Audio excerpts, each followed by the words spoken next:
Telugu Desam party అధికారంలోకి వచ్చాక పుంగనూరు నియోజకవర్గంలో ఎలాంటి దాడులు జరగలేదని టీడీపీ నేత చెల్లా బాబురెడ్డి అన్నారు. టీడీపీ దాడులు చేస్తుందని, మీరు దుష్ప్రచారం చేయడం వల్ల ఎలాంటి లాభం ఉండదని అన్నారు. గత 5 సంవత్సరాల కాలంలో నియోజకవర్గంలో మీరు చేసిన అరాచకాలు క్యాసెట్ రూపంలో పంపిస్తామని ఎంపీ మిథున్ రెడ్డికి కౌంటర్ ఇచ్చారు. ఇక మిథున్ రెడ్డి కంపెనీలు తెచ్చామంటూ అబద్ధాలు చెప్తున్నారని ఆరోపించారు. లేనిపోని ఆరోపణలన్నీ చేస్తున్నాడు.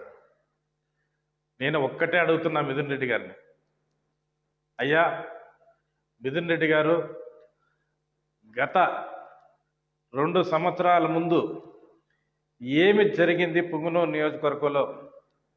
ప్రతి మండలం నుంచి కూడా ఏ తెలుగుదేశం కార్యకర్తలపైన ఎన్ని 307 కేసులు పెట్టారో, ఎంతమందిని అరెస్ట్ చేయించినారు, ఎన్ని దౌర్జన్యాలు నీ కార్యకర్తలు చేపించినారు, ఇవన్నీ కూడా ఒక క్యాసెట్ రూపంలో నీకు పంపిస్తా, ఒక్కసారి చూడు.